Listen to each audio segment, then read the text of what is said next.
አባታችን አቡነ ዮሐንስ የቅዱስ ሲኖዶስ አባልና የማዕከላዊ ጎንደር ሀገረ ስብከት ሊቀ ጳጳስ፣ ክቡር አባታችን ቆሞስ አባ ሚካኤል የዚሁ ቤተ ክርስቲያን የስብከተ ወንጌል ክፍል ኃላፊ፣ ክቡር መምህራችን መጋቤ ሃይማኖት ቀሲስ አንዱዓለም ዳግማዊ ዶክተር የቴክሳስና አካባቢው ሀገረ ስብከት ዋና ስራ አስኪያጅ፣ ክቡራን አባቶቼ ካህናት፣ በአገልግሎት የምትመስሉኝ ወንድሞቼ መምህራን ወንጌል፣ ወንድሞች ዲያቆናት፣ የእግዚአብሔር ልጆች፣ የድንግል ማርያም ወዳጆች እንደምን አመሻችሁ። በቸርነቱ ሳይገባን የኃጢአታችንን ብዛትና የሰውነታችንን ክፋት ተመልክቶ ሳያጠፋን እድሜ ለንስሐ ሰጥቶ እኔን ካለሁበት አምጥቶ እናንተንም እዚህ አቆይቶ ዳግም በቅድስናው ስፍራ ሰብስቦ ስሙን እንድንጠራ ቃሉንም እንድንሰማ የፈቀደልን የአባቶቻችን የቅዱሳን አምላክ የሰራዊት ጌታ እግዚአብሔር ስለማይነገረው ስጦታው ክብርና ምስጋና ይግባው። እስቲ እዚህ ያደረሰንን አምላካችን እግዚአብሔርን ሁላችንም እናመስግን። የእናታችን የእመቤታችን የቅድስተ ቅዱሳን የድንግል ማርያም የወላዲተ አምላክ ረድኤትና በረከት ለዘላለሙ በሁላችን ላይ አድሮ ይኖር። በቅድሚያ እግዚአብሔር አምላካችን ሁላችንን በቸርነቱ ጠብቆ እንኳን ለሊቀ መላእክት ለቅዱስ ሚካኤል ዓመታዊ መታሰቢያ ክብረ በዓል በሰላምና በጤና አደረሰን አደረሳችሁ። በደንብ አድርጋችሁ እግዚአብሔርን አመስግኑ። አሕዛብ ሁላችሁ እጆቻችሁን አጨብጭቦ በደስታ ቃልም ለእግዚአብሔር እልል በሉ ተብሎ በዳዊት መዝሙር 46 ቁጥር 1 ላይ ተመዝግቧል። ለእግዚአብሔር ክብር የሚያጨበጭቡ እጆች ይባረካሉ። ለእግዚአብሔር ክብር እልል የሚሉ አንደበቶች ይባረካሉ። አምላካችን እግዚአብሔር የፈጠረን ስሙን እንድናወድስና መንግሥቱን እንድንወርስ ነው። ለእግዚአብሔር ክብር ከምንሰዋቸው መስዋዕቶች መካከል አንዱ የምስጋና መስዋዕት ነው። በሌላ ስፍራ አባታችን ክቡር ዳዊት ሲዘምር ምስጋናን የሚሰዋ ያከብረኛል ብሏል። በዳዊት መዝሙር 49 ቁጥር 23 ላይ ምስጋናን የሚሰዋ ያከብረኛል ነው ያለው።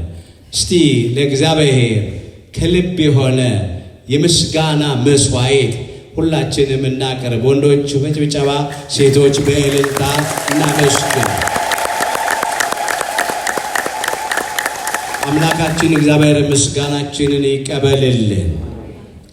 አምላካችን እግዚአብሔር ከሊቀ መላእክት ከቅዱስ ሚካኤል ከእናታችን ከቅድስት አፎምያ ከካህኑና ከንጉሡ ከጠቢቡና ከጻድቁ ከቅዱስ ላሊበላ ረድኤትና በረከት ሁላችንንም ያሳትፈን። ዛሬ የተደራረቡ ክብረ በዓላት ስላሉ ነው ይህንን ያነሳ ነው። ሁላችን እንደምናውቀው የሊቀ መላእክት የቅዱስ ሚካኤል ዓመታዊ ክብረ በዓል ነው። ሁለተኛ የቅድስት አፎምያም የዕረፍቷ መታሰቢያ ክብረ በዓል ነው። ሶስተኛ የካህኑና የንጉሡ የጠቢቡና የጻድቁ የቅዱስ ላሊበላም ዓመታዊ የዕረፍት መታሰቢያ ክብረ በዓል ነው። ከዚህ የተነሳ ነው እነኝህን ያነሳ ነው። የምስጢር ባለቤት እግዚአብሔር አምላካችን ለሁላችንም ምስጢሩን ገልጦ ያስተምረን። ሚካኤል ሊቀ መላእክት የያዕቆብ ወንድም የይሁዳ መልእክት አንድ ምዕራፍ ብቻ ነው ያለው፣ ቁጥር 9። ለዛሬ አምላካችን እግዚአብሔር እንደረዳን መጠን በሚኖረን ጊዜ የምንማርበት የትምህርታችን ርዕስ ይህ ይሆናል። ዛሬ በዚህ ርዕስ ለመማር የመረጥንበት ምክንያታችን በቤተ ክርስቲያናችን ታሪክ መሰረት በየዓመቱ ሰኔ 12 ቀን ከምናከብራቸው ዓመታዊ መታሰቢያ ክብረ በዓላት መካከል አንዱ የሆነውንና የሊቀ መላእክት የቅዱስ ሚካኤልን ክብረ በዓል እያደረግን ስለሆነ ነው። ሚካኤል ሊቀ መላእክት፣ የመላእክት አለቃ ሚካኤል። የያዕቆብ ወንድም የይሁዳ መልእክት አንድ ምዕራፍ ነው ያለው። ቁጥር 9 ላይ የኃይለ ቃል ተመዝግቦ እናገኘዋለን። ርዕሳችን ነው። በዚህ ርዕስ ውስጥ በመጀመሪያ ሚካኤል ማለት የስሙ ትርጉም ምን እንደሆነ እንመለከታለን።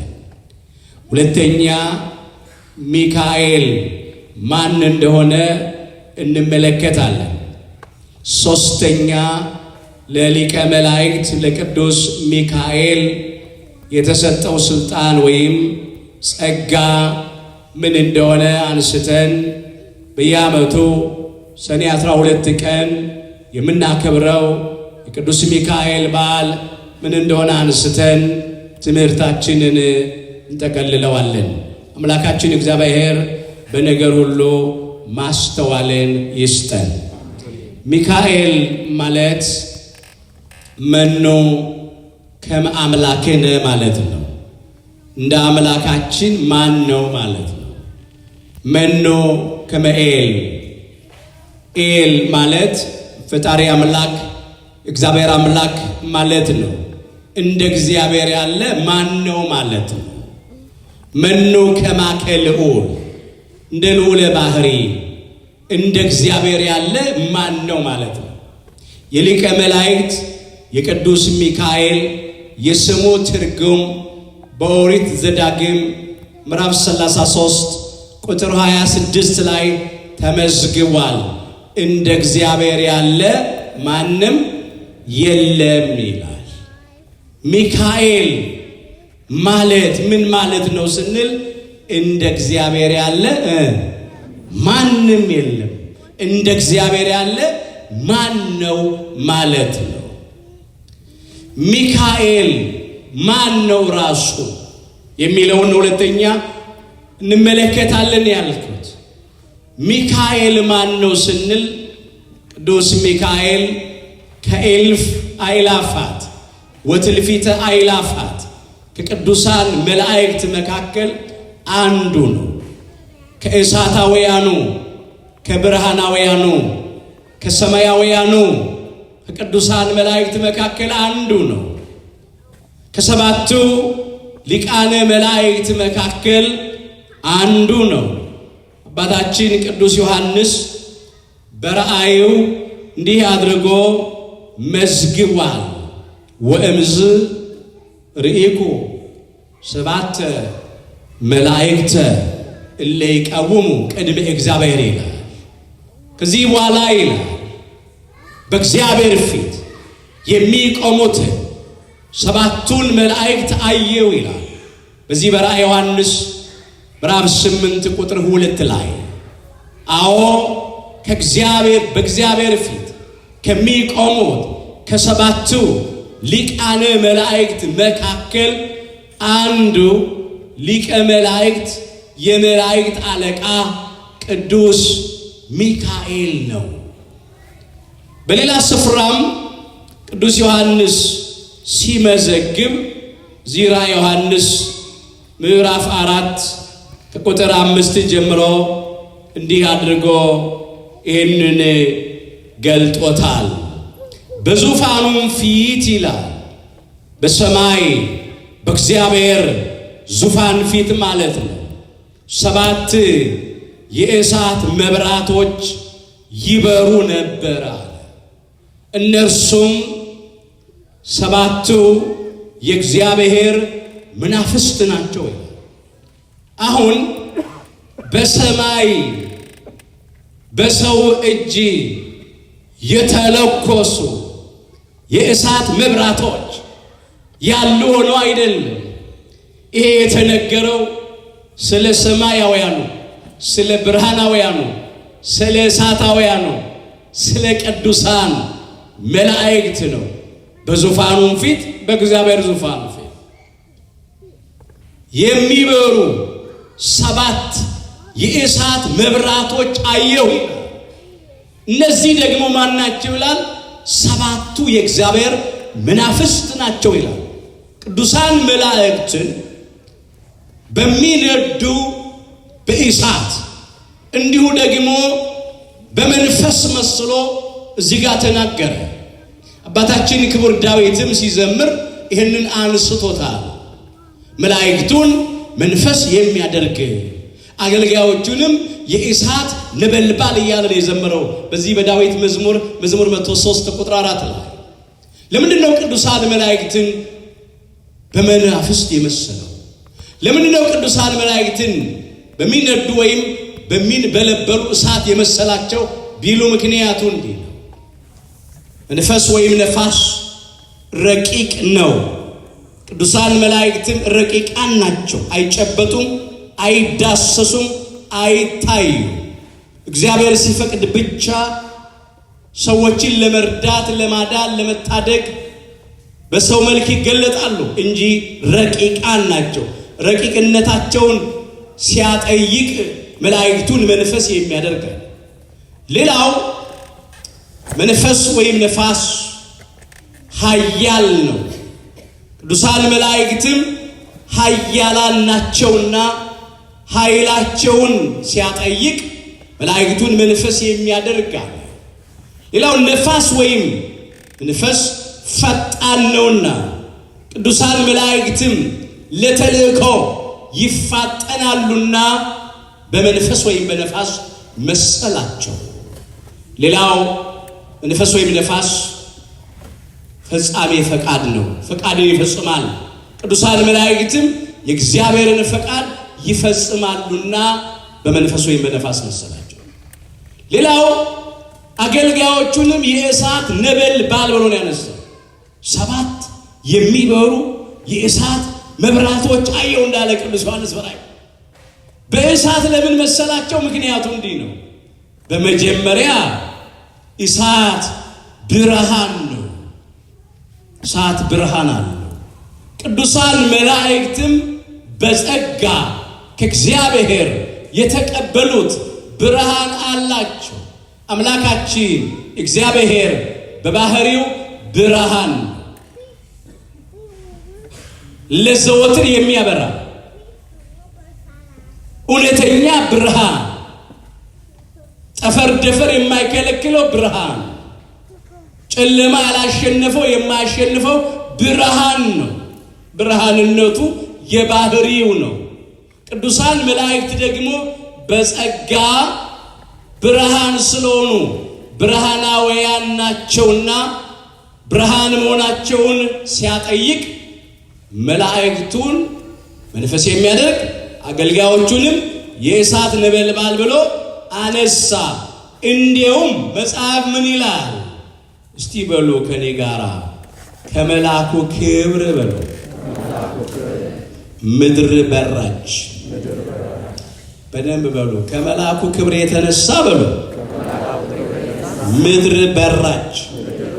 ራዕየ ዮሐንስ ምዕራፍ 18 ቁጥር 1 ከማን ክብር የተነሳ? ከመላኩ ክብር የተነሳ ምድር ምን ሆነች? በራች። ብርሃናውያን ናቸው ቅዱሳን መላእክት። ስለዚህ በእሳት መሰላቸው። ሌላው እሳት ኃያል ነው። ቅዱሳን መላእክትም ኃያላን ናቸውና ለዚህ በእሳት መሰላቸው። ሌላው እሳት ፈጣን ነው። ቅዱሳን መላእክትም ፈጣኖች ናቸውና ለተልእኮ ስለሚፋጠኑ በእሳት መሰላቸው። እሳት ፈጻሜ ፈቃድ ነው። ቅዱሳን መላእክትም የእግዚአብሔርን ፈቃድ ይፈጽማሉና እንዲህ ብሎ አነሳ።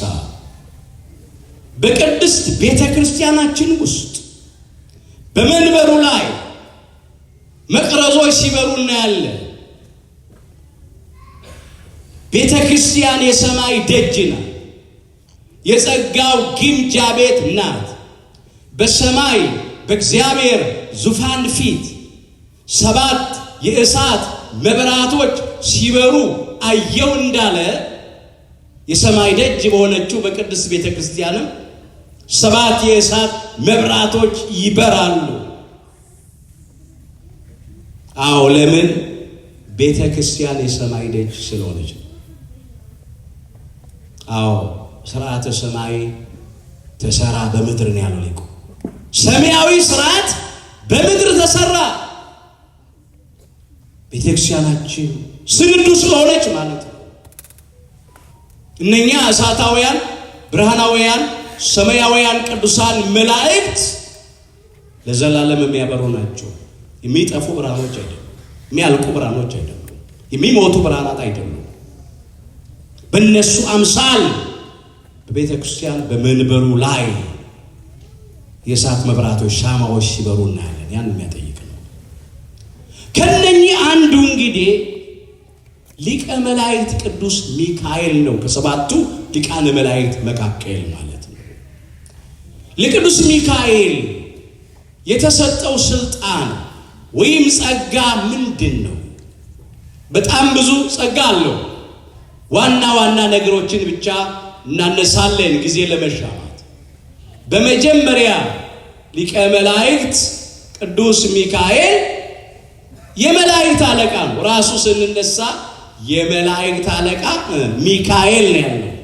በብዙ ስፍራ በቅዱሳት መጻሕፍት ውስጥ ይሄ ተመዝግቦ እናገኛለን። ከዋነኞቹ አለቆች አንዱ ሚካኤል ሊረዳኝ መጣ ይላል ትንቢተ ዳንኤል ምዕራፍ 10 ቁጥር 13 ላይ። ስለዚህ ቅዱስ ሚካኤል የመላእክት አለቃቸው ነው።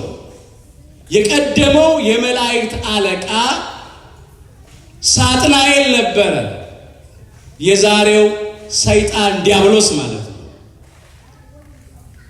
በትዕቢቱ በተሰጠው ጸጋ ተመክቶ አምላክነትን ቀምቶ ለመውሰድ ሽቶ ላይነሳ ወድቋል፣ ላይከብር ተዋርዷል። በሱ ቦታ የመላእክት አለቃ ተብሎ የተሾመው ቅዱስ ሚካኤል ነው። ቅዱስ ሚካኤል የመጀመሪያ ስጦታ ወይም ጸጋው የመላእክት አለቅነት ነው። ሁለተኛ ቅዱስ ሚካኤል መላከ ኃይል ነው። መላከ ኃይል ይባላል። በተለይም በሰማይ በተደረገው ሰልፍ ወይም ጦርነት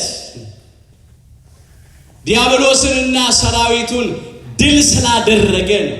የመጀመሪያው ጦርነት የተደረገው በሰማይ ነው። በዚህ በራእየ ዮሐንስ ምዕራፍ 12 ቁጥር 7 ጀምሮ የተመዘገበውን ኃይለ ቃል እንመልከት። እንዲህ አድርጎ ቅዱስ ዮሐንስ በራእዩ ተመልክቶ መዝግቧል። በሰማይም ሰልፍ ሆነ ይላል። ሰልፍ ያለው በቆሙ እንዲመሰለፍ አይደለም። ሰልፍ ያለው ጦርነትን ነው። በሰማይም ሰልፍ ሆነ፣ ሚካኤልና መላእክቱ ዘንዶውን ተዋጉ አለ። ሊቀ መላእክት ቅዱስ ሚካኤል ከመላእክቱ ጋር በአንድ በኩል በቀኝ ሆኖ ከነ ቅዱስ ገብርኤል ከነ ቅዱስ ሩፋኤል ከነ ቅዱስ ፋኑኤል ከነ ቅዱስ ራጉኤል ከነ ቅዱስ ኡራኤል ከነ ቅዱስ ሳቆኤል ከሌሎቹም ከእልፍ አእላፋት ወትልፊት አእላፋት ቅዱሳን መላእክት ጋር ሆኖ ሚካኤልና መላእክቱ ሚልን በቀኝ በኩል ዘንዶን ተዋጉ። ዘንዶ በግራ በኩል። ዘንዶ የሚለው የቀደመው እባብ ይለዋል። ሰይጣን ዲያብሎስ ሰልፍ ሆነ፣ ውጊያ ሆነ በሰማይ። ሳጥናኤል አምላክነትን ቀምቶ ለመውሰድ በሻተ ጊዜ የተደረገ ሰልፍ ነው፣ የተደረገ ጦርነት ነው። ዘንዶም ከመላእክቱ ጋር ተዋጋ ይላል፣ አልቻላቸውምም ይላል። ከዚያም ወዲያ በሰማይ ስፍራ አልተገኘላቸውም ይላል። ለዲያብሎስና ለሰራዊቱ ዓለሙን ሁሉ የሚያስተው ዲያብሎስና ሰይጣን የሚባለው የቀደመው እባብ እሱም ታላቁ ዘንዶ ወደ ምድር ተጣለ ይላል። መላእክቱም ከእርሱ ጋር ተጣሉ ነው የሚለው። አሁን ሁሉ ጊዜ እናያለን። አስተውሉ ወገኖች፣ በሰማይ ሰልፍ በሰማይ ጦርነት ዲያብሎስና ሰራዊቱ ተሸንፈዋል። ሰይጣን ቃሉ የጥንት አረማይክ ወይም የዕብራይስጥ፣ ዲያብሎስ የጽር ወይም የግሪክ። የቃሉ ትርጉም አሰናካይ፣ ተቃዋሚ፣ ከሳሽ፣ ክፉ፣ ጠላት ማለት ነው። ዓለሙን ሁሉ የሚያስተው ዲያብሎስና ሰራዊቱ በሊቀ መላእክት በቅዱስ ሚካኤል ተሸነፉ። መላከ ኃይል ስለሆነ ክብር ይግባው ሊቀ መላእክት ቅዱስ ሚካኤል። በደንብ አድርጋችሁ አመስግኑት። ድል አድርጓል። ወገኖቼ ዛሬ ቅዱስ ሚካኤልን ከያዝን ዲያብሎስና ሰራዊቱን እናሸንፋለን። ቅዱስ ሚካኤል ሰልፉን ያውቀዋል፣ ጦርነቱን ያውቃል። ዛሬ ጠላትን ድልን ለማድረግ እንድንችል ሊቀ መላእክት ቅዱስ ሚካኤልን እንያዝ፣ በቃል ኪዳኑ እንተማመን። እሱ ከቀደመ እኛ ጠላቶቻችንን ድል ማድረግ ይቻለናል። ብቻችንን ግን አንችልም። ጠላታችን ዲያብሎስ ኃያል ነው፣ ረቂቅም ነው፣ አመጣጡን አናውቅም። ስለዚህ ቅዱስ ሚካኤልን መያዝ መልአከ ኃይል ተብሎ ይጠራል።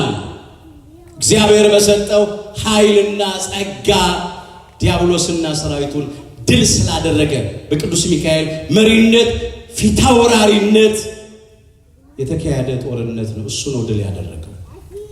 ሶስተኛ ቅዱስ ሚካኤል የምህረት መልአክ ነው።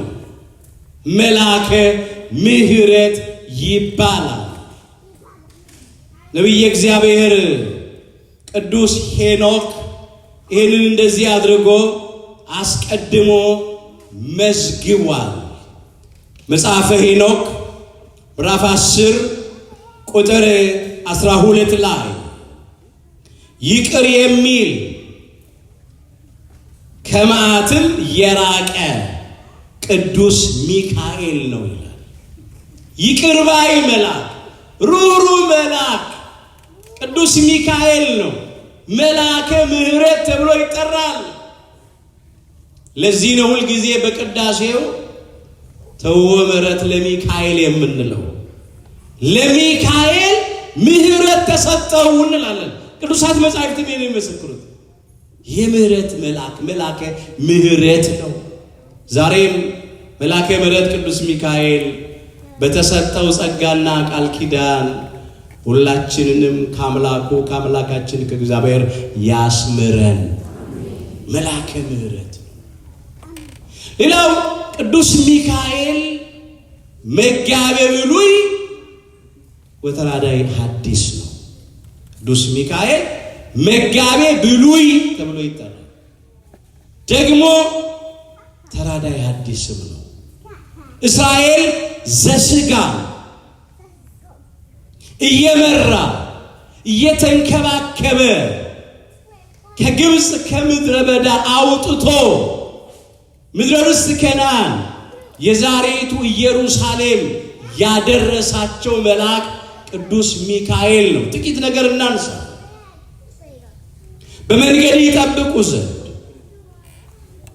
ይጠብቅ ዘንድ ወዳዘጋጀሁትም ስፍራ ያገባ ዘንድ እነሆ መልአኬን በፊት እሰዳለሁ። በፊቱ ተጠንቀቁ፣ ቃሉንም አድምጡ። ስሜ በእርሱ ላይ ስለሆነ ኃጢአት ብትሰሩ ይቅር አይልምና አታስመርሩት ተብሎ በኦሪት ዘጸአት ምዕራፍ 23 ቁጥር 20 ጀምሮ ተመዝግቧል። ከአምላካችን ከእግዚአብሔር ለእስራኤል ዘሥጋ በብሉይ ኪዳን የተሰጣቸው ቅዱስ ሚካኤል ነው። ሁላችን የምናውቀው ታሪክ ነው። ለ430 ዘመን በግብፅ በባርነት ቤት ከኖሩ በኋላ እግዚአብሔር ጩኸታቸውን አድምጦ እንባቸውንም ተመልክቶ ያድናቸው ዘንድ ወደደ። በረድኤትም ወረደ። በ9 ታላላቅ ተአምራት በ10ኛ ሞተ በኩር፣ በ11ኛ ስጥመተ ኤርትራ ባህር ሕዝቡን ከግብፅ ከባርነት ቤት ነፃ አወጣቸው። ያን ጊዜ ከፊታቸው እየቀደመ ይመራቸው የነበረ ሊቀ መላእክት ቅዱስ ሚካኤል የኤርትራን ባህር ለሁለት ከፈለው፣ እንደ ግድግዳ አቆመው፣ እንደ ሳር ክምር አደረገው፣ ሕዝቡን በደረቅ አሻገረ።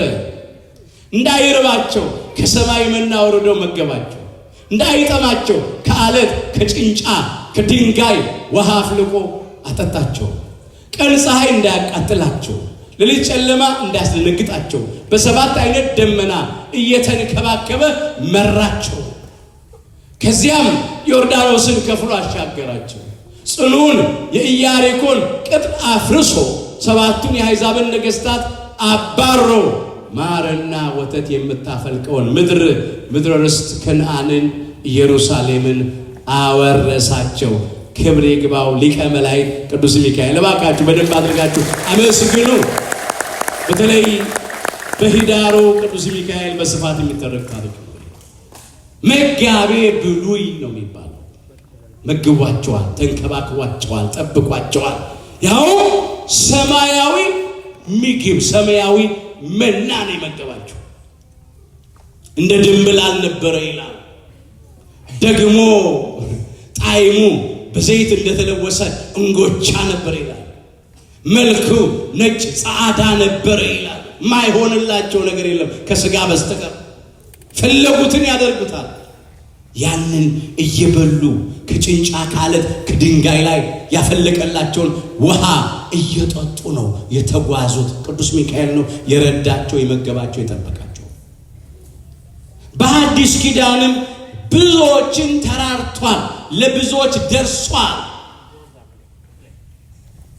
ቅዱሳን ሐዋርያት በታሰሩ ጊዜ በሌሊት ተገልጦ እነ ሊቀ ሐዋርያት እነ ቅዱስ ጴጥሮስን ከእስር ቤት የፈታው ቅዱስ ሚካኤል በኋላ እናነሳዋለን። ለነ ቅዱስ አፎሚያ ለነ ባህራን ደርሷል። መጨረሻ ላይ እናነሳዋለን።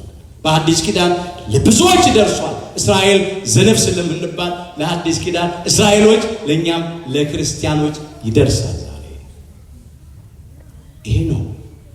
ሌላው ሊቀ መላእክት ቅዱስ ሚካኤል የተሰጠው ጸጋ ምንድነው ብለን ስንል እግዚአብሔር ለቅዱስ ሚካኤል ያደለው ነገር ስለ እግዚአብሔር ሕዝብ መቆም ነው። እስቲ በሉ በዚያ ዘመን በሉ ስለ ሕዝብ ልጆች የሚቆመው ታላቁ አለቃ ሚካኤል ይነሳል። ትንቢተ ዳንኤል ምዕራፍ 12 ቁጥር 1 ስለ ወደፊቱ የተነገረ ነው። ጥቂት ነገር ግን እናንሳ። በዚያ ዘመን ስለ ሕዝብህ ልጆች የሚቆመዋል። ስለማ ልጆች በደንብ እንድትሉ ትፈልጋለሁ።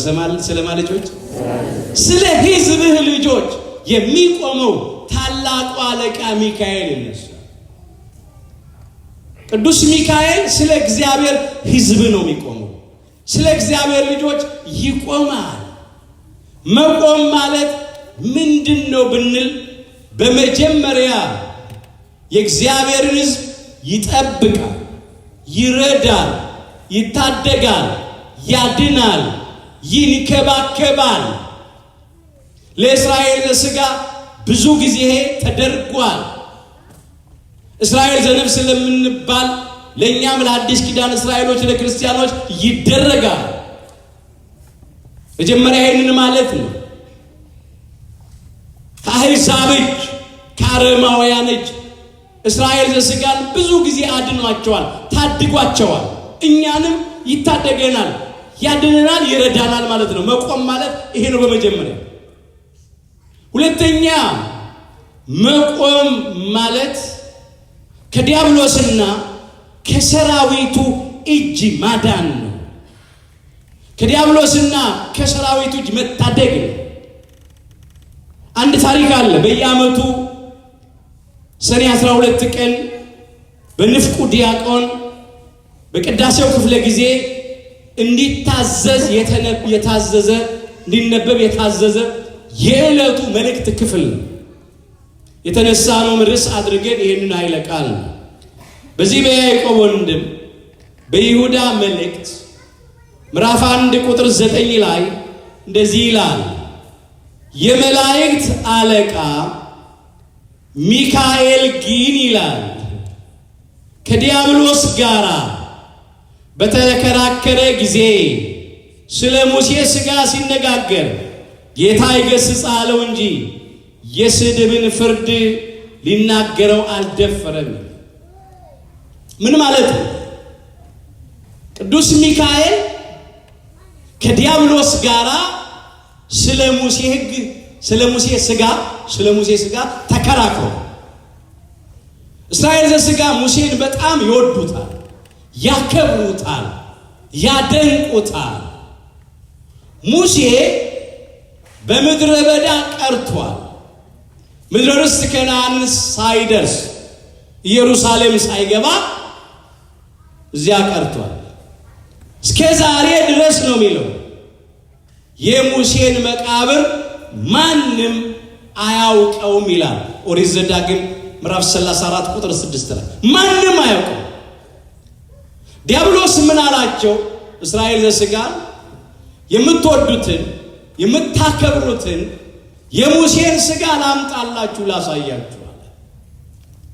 የሙሴን ሥጋ ጣዖት አድርጎ ሊያስመልከው ስለፈለገ ነው ወገኖቼ። ለዚህ ነው እንዲህ አላቸው። ያን ጊዜ ሥጋ ለባሾችን ከማድነቅ አልፈው ወደ ማምለክ የሚደርሱ አሉ።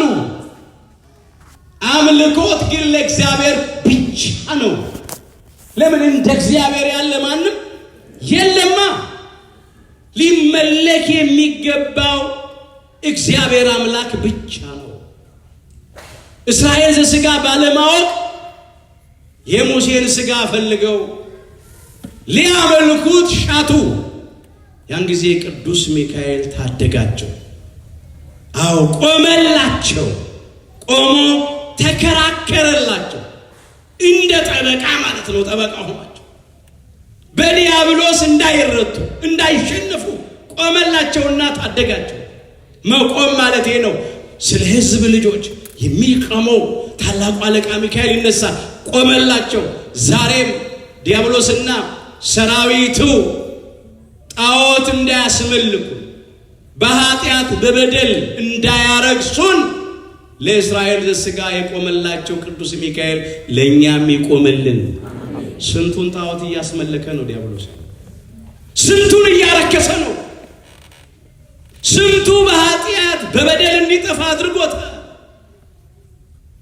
ሌላው መቆም ማለት ምልጃ ነው፣ ልመና ነው፣ ጸሎት ነው ወደ እግዚአብሔር። እስራኤል ዘሥጋ ከኃጢአታቸው ብዛት የተነሳ በሶስት መከራ ተቀጡ። ብዙዎቹ በከለዳውያን ሰይፍ አለቁ። ከሰይፍ የተረፉት በረሃብ እንደ ቅጠል ረገፉ።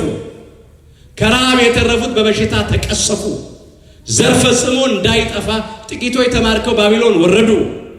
70 ዘመን በባቢሎን መከራ ስቃይ ካዩ በኋላ ቅዱስ ሚካኤል ቆመላቸው። ወደ እግዚአብሔር የምልጃ ጸሎት አቀረበላቸው። እንዲህ አለ፣ አቤቱ የሰራዊት ጌታ እግዚአብሔር ሆይ እነዚህ 70 ዓመት ሙሉ የተቆጣቸውንና የቀጣቸውን እስራኤላውያንን የማትምራቸው እስከ መቼ ድረስ ነው? ማራቸው፣ ራራላቸው፣ ይቅር በላቸው ብሎ ቅዱስ ሚካኤል ለእስራኤል ዘሥጋ ምልጃ ጸሎት አቀረበ፣ ልመና አቀረበ። በትንቢተ ዘካርያስ ምዕራፍ 1 ቁጥር 12 ጀምሮ የተመዘገበ ቃል። እግዚአብሔርም ይላል ነብዩ ዘካርያስ ሲጽፍ ከኔ ጋራ ይነጋገር ለነበረው መልአክ ይላል ለቅዱስ ሚካኤል በመልካምና በሚያጽናና ቃል ተናገረው ይላል። ምልጃህን ተቀብያለሁ፣ ጸሎትን ሰምቻለሁ፣ ወደ ኢየሩሳሌም በምህረት ተመልሻለሁ አለ እግዚአብሔር። ሕዝቤ እስራኤል ዘሥጋ ከባቢሎን ወደ ኢየሩሳሌም ይመለሳሉ፣ ከባርነት ቤት ነፃ ይወጣሉ፣ ከስራታቸው ይፈታሉ። የፈረሰው ቤተ መቅደሴ ይሰራል አለ በእግዚአብሔር ቸርነት በሊቀ መላእክት በቅዱስ ሚካኤል አማላጅነት። እስራኤል ዘሥጋ ከባርነት ቤት ነፃ ወጡ። ለእስራኤል ዘሥጋ ቅዱስ ሚካኤል ቆመላቸው፣ ከእግዚአብሔር አማለዳቸው። ቅዱሳን መላእክት ከእግዚአብሔር ወደ ሰው ብቻ ሳይሆን ከሰውም ወደ እግዚአብሔር ይሄዳል። የእግዚአብሔርን ምሕረት፣ ይቅርታ፣ ቸርነት ወደ ሰው ልጆች ያመጣሉ። ከሰው ልጆች ደግሞ ጸሎትን፣ ምልጃን፣ መስዋዕትን ያሳርጋሉ። በእውነት በመላእክት እጅ ነዋ ጸሎታችንም የሚያርገው ወደ እግዚአብሔር የሚደርሰው። አዎ መጻሕፍት የሚሉት ይሄንን ከመላኩ እጅ ነው የሚል የቅዱሳኑ ጸሎት ወደ እግዚአብሔር ፊት ቀረበ ነው። የዕጣኑ ጢስ ከቅዱሳኑ ጸሎት ጋራ ከመላኩ እጅ በእግዚአብሔር ፊት ወጣ ይላል ራዕየ ዮሐንስ ምዕራፍ 8 ቁጥር 4 ላይ። ጸሎታችን፣ ምስጋናችን፣ አገልግሎታችን፣ መስዋዕታችንን የሚያሳርጉ ቅዱሳን መላእክት ናቸው። ከነኛ አንዱ ሊቀ መላእክት ቅዱስ ሚካኤል ነው። ለኛም ምልጃ፣ ጸሎት ከሚያቀርቡት ቅዱሳን መላእክት አንዱ ቅዱስ ሚካኤል ነው። ዛሬም በሐዘን፣ በመከራ፣ በችግር፣ በስጋት፣ በፍርሃት፣ በድንጋጤ እርስ በርስ በመለያየት፣ በመበላላት፣ በመነካከስ፣ በጦርነት ውስጥ ላለነው ለኢትዮጵያውያን መልአኩ ቅዱስ ሚካኤል ይቆምልን። ዛሬም እንዲህ የሚልልን መልአክ ያስፈልገናል። አቤቱ የሰራዊት ጌታ እግዚአብሔር ሆይ እነዚህ ብዙ ዘመን የተቆጣቸው ኢትዮጵያውያንን የማትምራቸው እስከ መቼ? ይቅር የማትላቸው እስከ መቼ ነው የሚልን ያስፈልገናል።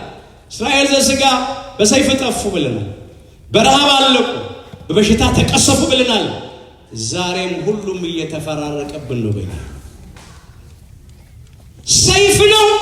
እርስ በርሳችን እየተበላላን እየተነካከስን ነው። የምንሰማው የሞት ዜና ነው። የምንቆጥረው አስከሬን ነው።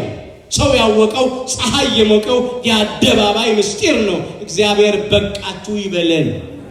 ይህን የመከራ ዘመን ያሳጥርልን። ረሃብ ነው። ህዝባችን ገና ረሃብተኛ ነው። ኑሮ የተወደደበትና የከበደው ነው። በቀን አንድ ጊዜ ለመብላት ጭንቅ ነው። በሽታ ነው። ስደት ነው።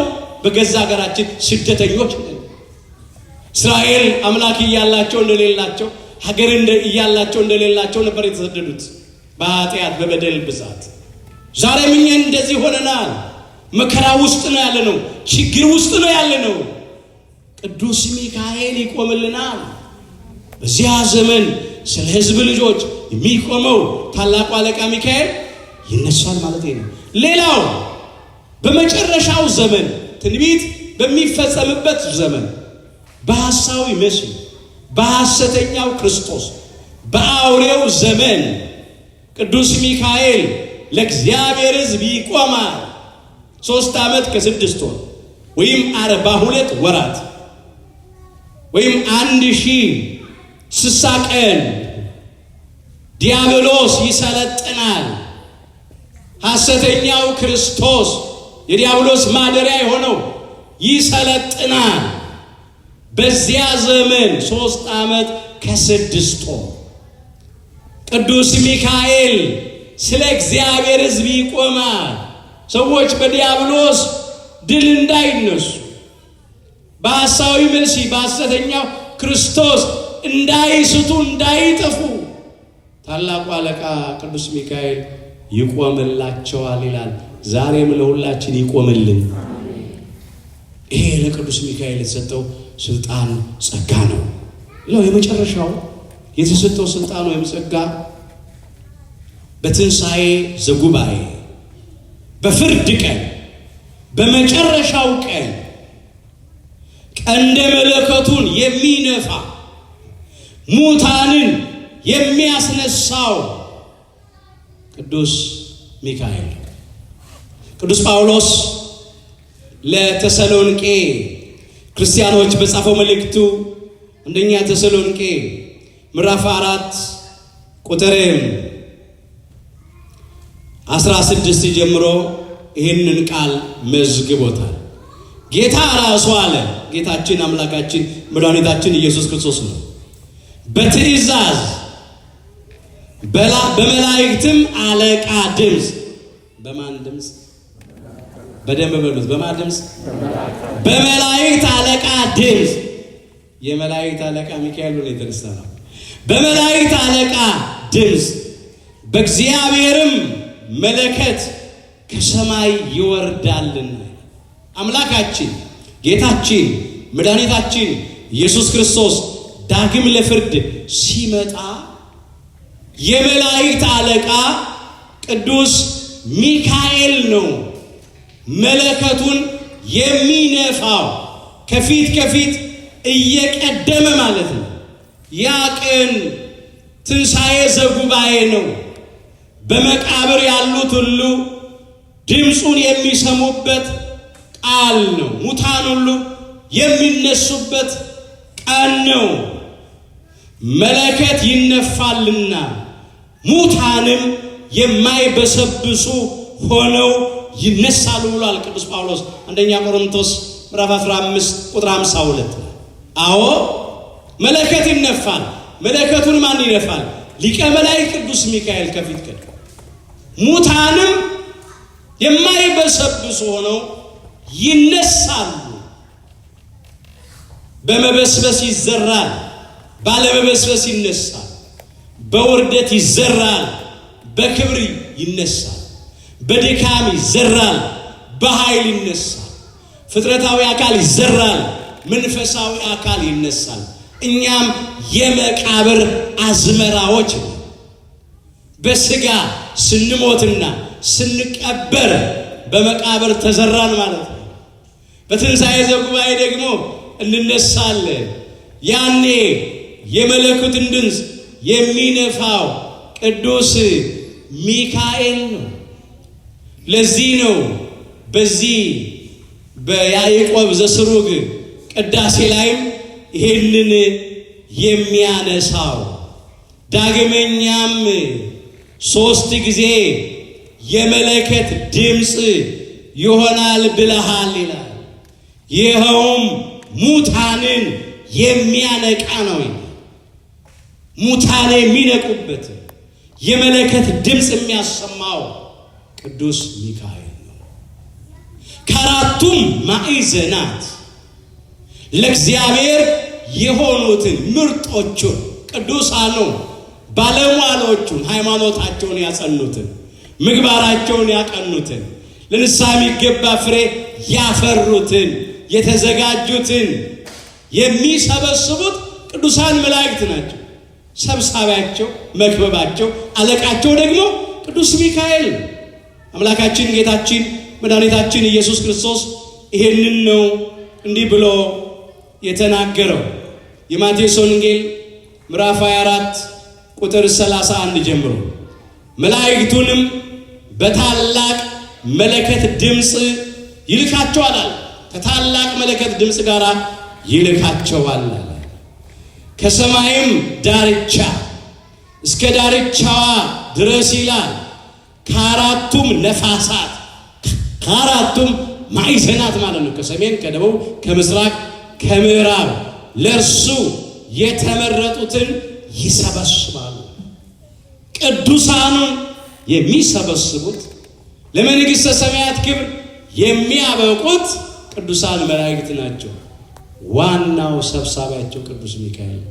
በእውነት ሊቀ መላእክት ቅዱስ ሚካኤል ዳግም አምላካችን ለፍርድ ሲመጣ ቅዱሳኑን የተመረጡትን ከአራቱም ማዕዘናት ለእርሱ ለእግዚአብሔር ክብር ለመንግስቱ ክብር በሚሰበስባቸው ጊዜ እኛንም እግዚአብሔር ከቅዱሳኑ ጋር እንዲቆጥረን በተሰጠው ጸጋና ቃል ኪዳን ይርዳን። እንግዲህ ቅዱስ ሚካኤል ይህ ሁሉ ጸጋዎች ይህ ሁሉ ስልጣኖች ተሰጥተውታል። ቅዱስ ሚካኤል በሰኔ 12 ቀን ምን አደረገ? ባጭሩ ልጠቁምና ትምህርታችንን እንጠቅላለን። ምን አደረገ ቅዱስ ሚካኤል? ብዙ ነገር አድርጓል። ሁለት ነገሮች ብቻ ነው ማነሳ። በመጀመሪያ ቅድስት አፎሜያን ከዲያብሎስና ከሰራዊቶች የታደገበት ሁላችንም የምናውቀው ታሪክ። ቅድስት አፎሜያ ከባለቤቷ ከቅዱስ አስተራኒቆስ ጋር ሃይማኖቷን አጥንታ ምግባሯን አቅንታ ትኖር ነበር። በወር 3 ጊዜ ዝክር ይዘክራሉ። በ29 በአምላካችን በጌታችን በመድኃኒታችን በኢየሱስ ክርስቶስ የጽንሰቱ የልደቱ የትንሣኤው መታሰቢያ ማለት ነው። በ21 የቅድስተ ቅዱሳን የድንግል ማርያም የወላዲተ አምላክ የዕረፍቷን መታሰቢያ ማለት ነው። በ12 የቅዱስ ሚካኤልን መታሰቢያ ማድረግ ለተራበ ያጎርሳሉ፣ ለታረዘ ያለብሳሉ፣ ለተጠማ ያጠጣሉ፣ ለድሃ ቸርነት ያደርጋሉ። አስተራኒቆስ አረፍተ ዘመን ሊገጣው ሲል እግዚአብሔርን የምትማጸንበት የቅዱስ ሚካኤልን ስዕል አስሎ ሰጣት ይላል። በጸሎቷ ቤት አስቀምጣ በቅዱስ ሚካኤል ስዕል ፊት እግዚአብሔርን ደጅ ትጸና ነበር። ያን ጊዜ ጠላት ዲያብሎስ በተለያየ መንገድ ሊፈትናት መጣ። በመጀመሪያ በባልቴቶች ተመስሎ መጣ። ሃይማኖቷን ሊያስክዳት ምግባሯን ሊያስተዋት ነው። እንደገና ደግሞ በመነኩሴ ተመስሎ መጣ ይላል። ከዚህ በኋላ ለሶስተኛ ሚካኤል ነኝ ብሎ መጣ ይላል። ሰይጣን እንዲህ ያደርጋል። ቅዱስ ጳውሎስ ለቆሮንቶስ ክርስቲያኖች በጻፈው መልእክቱ ሁለተኛ ቆሮንቶስ ምዕራፍ 11 ቁጥር 14 ላይ ይህን እንደዚህ አድርጎ መዝግቧል። እስቲ በሉ ሰይጣን ራሱ በሉ የብርሃን መልአክ እንዲመስል ራሱን ይለውጣልና። ሰይጣን ራሱ የምን መልአክ እንዲመስል? የብርሃን መልአክ እንዲመስል ራሱን ይለውጣል። የብርሃን መልአክ ቅዱስ ሚካኤል መስሎ ተገለጠ። እኔ ሚካኤል ነኝ ልረዳሽ መጣሁ አለ። ለምን ነው የምትጾሚው? ራስሽን ለምን ታደክሚያለሽ? ለምን ትመጸውቻለሽ? ለምን ለተራበ ታጎርሻለሽ? ለተጠማ ታጠጫለሽ? ትደኸያለሽና እንዴት ታድርጊ አላት። ታገላት በብዙ ጸሎት እንድታቋርጥ። ደግሞ ለምን ብቻሽን ትኖሪያለሽ? እንደገና ግቢም ብሎ ብዙ ፈተናት። እሷ ግን እንዲህ አለች፣ ጾምን፣ ጸሎትን፣ ስግደትን አላቆምም አለች። ምጽዋትን መጸውታለሁ፣ የእግዚአብሔር ትእዛዝ ነው። መጽውቼ አልደኸይም፣ አይጎርልብኝም፣ ይሞላልኛል። እግዚአብሔር ስጡ ይሰጣችሁማል ያለው አለች። መሰረት አላታ ስሰዳዋ ያደገችው ከላይ አይደለም ክርስትናዋ በእውነት የገባት ናት ወገኖቼ። ስለዚህ ዲያብሎስ ሲፈትናት አልወደቀችም። ሚካኤል ነኝ ሲላት እንዴ ሚካኤል እኮ ትዕምርተ መስቀል አለው፣ የብርሃን መስቀል አለው። አንተ በትር ነው ያዝከው፣ መስቀል የለው ማለት ነው። እንደውም ቆይ የቅዱስ ሚካኤል ስዕል ቤቴ አለ ብላ ገብታ ልታወጣ ስትል ዲያብሎስ እንዲህ አለ፣ መስቀል ለኛ ለመላእክት ምንም እኮ ያደርግልንም፣ መስቀል እኮ ለእናንተ ነው አለ። ለምን? ስለተሸነፈበት፣ ድል ስለተደረገበት። ያን ጊዜ ስዕሉ ልታመጣ ስትል አነቃት ይላል። ብርሃናዊው ሰማያዊው እሳታዊው መልአክ ቅዱስ ሚካኤል ከሰማይ እየበረረ ወረደ። ቅድስት አፎሜያንም ከዲያብሎስ እጅ አዳናት። ጠላቷን ዲያብሎስን ረገጠላት። ክብር ይግባው ሊቀ መላእክት ቅዱስ ሚካኤል። ይሄን ስዕል ነው የምናየው፣ ረግጦት እናያለን። እስቲ በሉ እንግዲህ በሉ ለእግዚአብሔር ተገዙ፣ ዲያብሎስን ግን ተቃውሙት፣ ከእናንተ ይሸሻል። ወደ እግዚአብሔር ቅረቡ፣ ወደ እናንተም ይቀርባል። የያዕቆብ መልእክት ምዕራፍ 4 ቁጥር 7 እንግዲህ ለእግዚአብሔር ተገዙ፣ እንደ ቅድስት አፎምያ በሃይማኖት መገዛት በምግባር መታዘዝ ነው። እንግዲህ ለእግዚአብሔር ተገዙ፣ ተገዛች። ዲያብሎስን ተቃወሙት፣ ዲያብሎስን ተቃወመችው፣ ከሷ ሸሸ፣ ራቀ፣ ከኛም ይሸሻል፣ ይርቃል። ዲያብሎስን እምቢ ማለት አትጹሙ ሲል፣ አትጸልዩ ሲል፣ አትስገዱ ሲል በመናፍቃን ላይ እያደረ የብርሃን መልአክ እንደሚመስል ሰይጣን ዛሬም የጽድቅ አገልጋዮች የሚመስሉ ሰዎች አሉ። ከእግዚአብሔር ቃል ጋር የሚጣሉ ሰዎች አሉ። ቤተ መቅደሱን ድንጋይ የሚሉ የጸጋውን ግምጃ ቤት ማለት ነው፣ የበረከቱን ቤት አዳምና እኛ ልጆቹ ክብር ያገኘንበትን ዲያብሎስና ሰራዊቱን ያፈሩበትን የድላችንን አርማ የነጻነታችንን ምልክት ቅዱስ መስቀሉን እንጨት ነው የሚሉ አሉ። የቃል ኪዳኑን ታቦት ጣዖት የሚሉ አሉ። አለ ዛሬም ዲያብሎስ በመናፍቃኑ በተጠራጣሪዎች ላይ በሐሰተኞች ላይ በከሃዲዎች ላይ ያድራል። እየተቀለሰለሱ እያባበሉ እያቆላመጡ ቅዱሳት መጻሕፍትን ለገዛ ምኞታቸው እያጣመሙ እየተረጎሙ ብዙዎችን አስክደዋል። ሰይጣን የብርሃን መልአክ እስኪመስል ድረስ ራሱን ይለውጣልና ይልና ደግሞ አገልጋዮቹ ይላል የሰይጣን አገልጋዮች የጽድቅ አገልጋዮች እንዲመስሉ ራሳቸውን ቢለውጡ ታላቅ ነገር አይደለም፣ ፍጻሜያቸው እንደ ስራቸው ነው ይላል። ልክ ሲታዩ ስሙን ሲጠሩ ቅዱሳት መጻሕፍት ሲጠቅሱ የጽድቅ አገልጋዮች ይመስላሉ፣ እውነተኞች ይመስላሉ፣ ግን አይደሉም። ስለዚህ ዲያብሎስን መቃወም፣ ወደ እግዚአብሔር መቅረብ በሃይማኖት በምግባር ያኔ እግዚአብሔር ከክፉ ሁሉ ያድነናል። ድርሻ አለን። እንደ ቅድስት አፎምያ የሃይማኖት ጽናት የምግባር ቅናት ለሁላችን የሚስጠን። ስር ሰደን እንደግ፣ በተደላደለውና በጸናው መሰረት ላይ እንቁም። ይሄንን ዘመን በልማድ ማለፍ አይቻልም። በጣም አስቸጋሪ ዘመን ነው። አዎ ትንቢት የሚፈጸምበት ነው፣ ምሳሌ የሚደርስበት ነው። በየመንደሩ ብዙ ሐሰተኞች ተነስተዋል።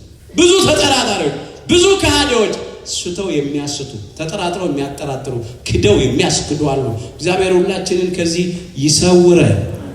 ቅድስት አፎምያ በሃይማኖቷ ጽናት በምግባሯ መቀናት ነው ጸንታ ስለተገኘች ቅዱስ ሚካኤል ከሰማይ ወርዶ ከዲያብሎስ እጅ አዳናት። ሌላው ቅድስት አፎምያ በዚህ ቀን በክብር ያረፈችበት። ሌላ ሁለተኛ የባህራንን ደብዳቤ የሞት ደብዳቤ ቅዱስ ሚካኤል ለሰርግ ቀይሯል። ሁላችንም የምናውቀው ታሪክ ይሄ በሰኔ 12 ይሆናል። ባህራን ባለጸጋ ጎረቤት ነበረ። ያ ባለጸጋ ጎረቤት እነሆ ቅዱስ ሚካኤል የባለጸጋውን ሀብት ንብረት ባህራን እንደሚወርስ በተናገረ ጊዜ ባህራንን ለመግደል ብዙ ጣረ። በተለይም የመገደያ ደብዳቤውን የሞቱን ደብዳቤውን አሲዞ ወደ ቤተ መንግስቱ ወደ ቤቱ ላከው ይላል። ባህራንን ወደ ቤቱ ያባለጸጋ ያን ደብዳቤ የሚለው በውስጡ ይህን ደብዳቤ ይዞ የሚመጣውን ወጣት ገድላችሁ ቅበሩት፣ መቃብሩም እንዳይታወቅ አድርጉ ነው የሚለው። የሞት ደብዳቤ መንገድ ላይ ሳለ ቀደመና ሊቀ መላእክት ቅዱስ ሚካኤል ያንን ደብዳቤ እፍ ብሎበት ለወጠው። ደብዳቤው በውስጡ የወጣት እንደደረሰ ልጄን የሚያስፈልገውን ነገር አድርጋችሁ ዳሩለት፣ የኔንም ሀብት ንብረት ለሱ አውርሱት የሚል ደብዳቤ። የሞቱን ደብዳቤ ቅዱስ ሚካኤል ለሰርግ ቀይሮለት ባህራን የዛን ባለጠጋ ልጅ አግብቶ ሀብት ንብረቱን ወረሰ። ያም ባለጠጋ እንዲሁ ወድቆ ቀረ። ዛሬም ቅዱስ ሚካኤል የሞታችንን ደብዳቤ ለሕይወት ይቀይርልን። አንድ እንደው ከቅዱሳት መጻሕፍት የሚመሳሰል ታሪክ አለ። ይህን ላንሳና ልጠቅልለው። እስራኤል ዘሥጋ ሊያጠፋ የአሦራውያን ንጉሥ ሰናክሬም ደብዳቤ ጻፈ ይላል ታሪኩ። ትንቢተ ኢሳይያስ ምዕራፍ 37 ቁጥር 1 ጀምሮ ተመስግኗል። በዚያ ዘመን የነበረው ንጉሡ ሕዝቅያስ ከነቢዩ ከኢሳይያስ ጋር ደብዳቤውን ወስደው በእግዚአብሔር መሠዊያ ፊት ዘረጉት ይላል። ይግባኝ ለእግዚአብሔር አለ። ሰናክሬም በሰራዊቱ ብዛት ተመክቶ እስራኤላውያንን ሊያጠፋ ተነሳ። ንጉሡ ሕዝቅያስ ለሰናክሬም አልገብርም ስላለ፣ ሰናክሬም ጣዖት አምላኪ፣ ንጉሡ ሕዝቅያስ እግዚአብሔርን ነው የሚያመልከው። ስለዚህ ጣዖት ለሚያመልክ ንጉሥ አልገብርም አለ። ከእጄ የሚያድናችሁ የለም አለ ደግሞ ንጉሡ ሰናክሬም። ስለዚህ አጠፋቸዋለሁ አለ።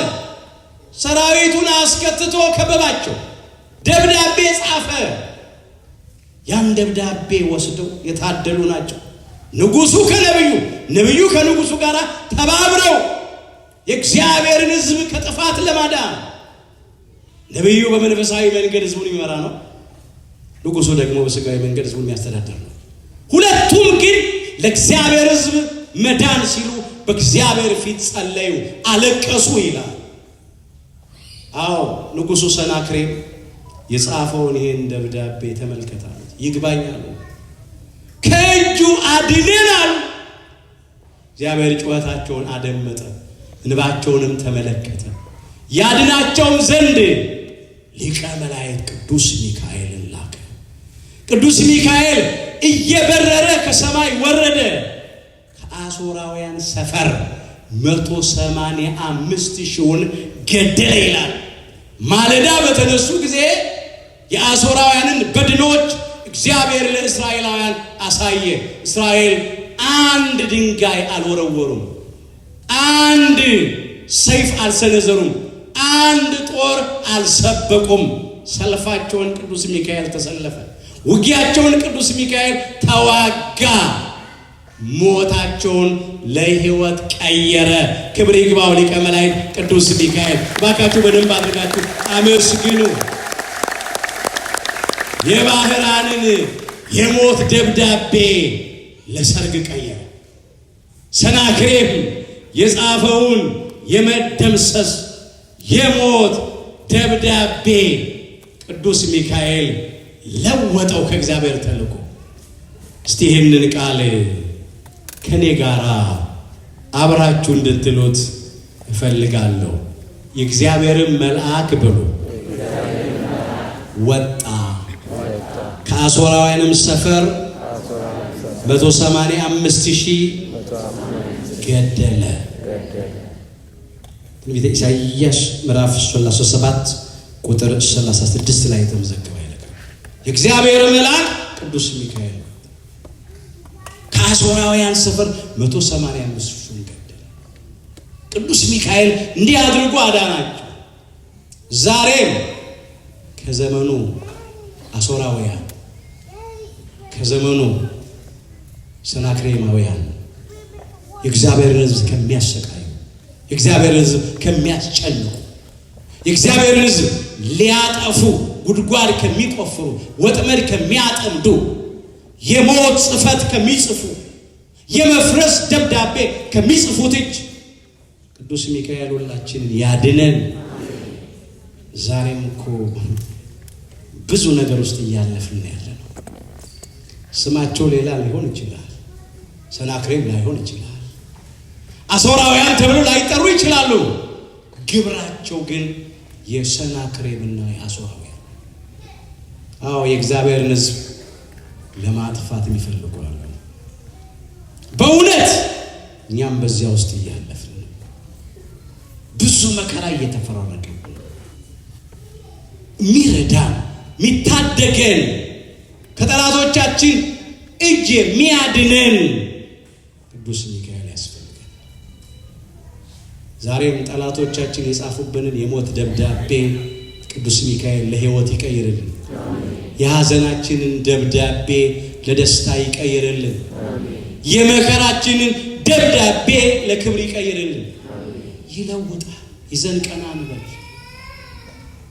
ዛሬም በቤተ መቅደሱ ይግባኝ እንበል። ወደ እግዚአብሔር እንጩህ።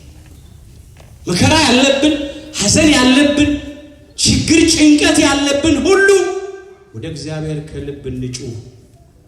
እግዚአብሔር ይሰማናል። እግዚአብሔርን ለምኖ ያልተቀበለ የለም። በእግዚአብሔርም አምኖ ያፈረ ሰው የለም። ይተአየን መልአከ እግዚአብሔር አዶሞ ለእለ ይፈርህዎ ያድንሆሙ ብሏል አባታችን ክቡር ዳዊት። የእግዚአብሔር መልአክ እግዚአብሔርን በሚፈሩት ሰዎች ዙሪያ ይሰፍራል፣ ይከትማል፣ ያድናቸውማል ነው ያለው በመዝሙር 33 ቁጥር 7 ላይ። አዳነ።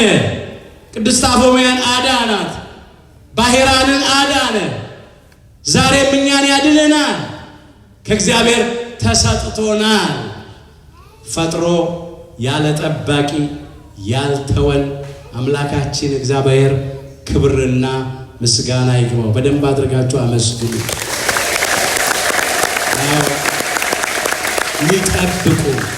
ሲጠብቁ የማይተኙ የማያንቀላፉ፣ ሲጠብቁን ድል ቢያደርጉ እንጂ ድል የማይደረጉ፣ ቢያሸንፉ እንጂ የማይሸነፉ እሳታውያን፣ ብርሃናውያን፣ ሰማያውያን ቅዱሳን መላእክት አሉልን። ከነኚህ ደግሞ አንዱ ሊቀ መላእክት ቅዱስ ሚካኤል በምድር ስላለው ብቻ አይደለም፣ መንግስቱንም እንድንወርስ ከሚራዱን መላእክት መካከል አንዱ ቅዱስ ሚካኤል ነው። አንድ ኃይለ ቃል እንመልከትና ይበቃናል። ቅዱስ ጳውሎስ በዕብራውያን መልእክቱ ምዕራፍ 1 ቁጥር 14 ላይ እንዲህ አድርጎ መዝግቧል። ሁሉ አለ መዳንን የወርሱ ዘንድ ስላላቸው ለማገዝ የሚላኩ የሚያገለግሉም መናፍስት አይደሉም። ምን ይላል? ስለ ቅዱሳን መላእክት ተናገረው። ሁላችን መዳንን እንድንወርስ የዘላለምን ሕይወት እንድናገኝ ወደ እግዚአብሔር መንግሥት እንድንገባ ሊረዱን፣ ሊያግዙን፣ ሊያገለግሉን ከእግዚአብሔር የተሰጡን የተላኩልን ቅዱሳን መላእክት ናቸው። እንግዲህ ወደ እግዚአብሔር መንግሥት ለመግባት የዘላለምን ሕይወት ለማግኘት የቅዱሳን መላእክት እርዳታ፣ እገዛ ያስፈልገናል። ብቻችንን አንችልም። በእውነት ሊቀ መላእክት ቅዱስ ሚካኤል እስራኤል ዘሥጋን እየመራ ምድረ ርስት ከነዓን የዛሬቱ ኢየሩሳሌም እንዳደረሰ እኛንም እየመራ ሰማያዊቷን ኢየሩሳሌም መንግሥተ ሰማያትን ያውረሰ። በቅዱስ ሚካኤል የመለከት ድምፅ ሙታን ይነሳሉ ነው ያለው፣ ይነቃሉ ነው ያለው። እኛንም ዛሬ ከስንፍና እንቅልፍ፣ ከኃጢአት እንቅልፍ ቅዱስ ሚካኤል በተሰጠው ጸጋ ያንቃል። ሚካኤል ሊቀ መላእክት የመላእክት አለቃ ሚካኤል የያዕቆብ ወንድም ይሁዳ መልእክት ቁጥር 9 አሐዜ መንጦላይት ሊቀ መላእክት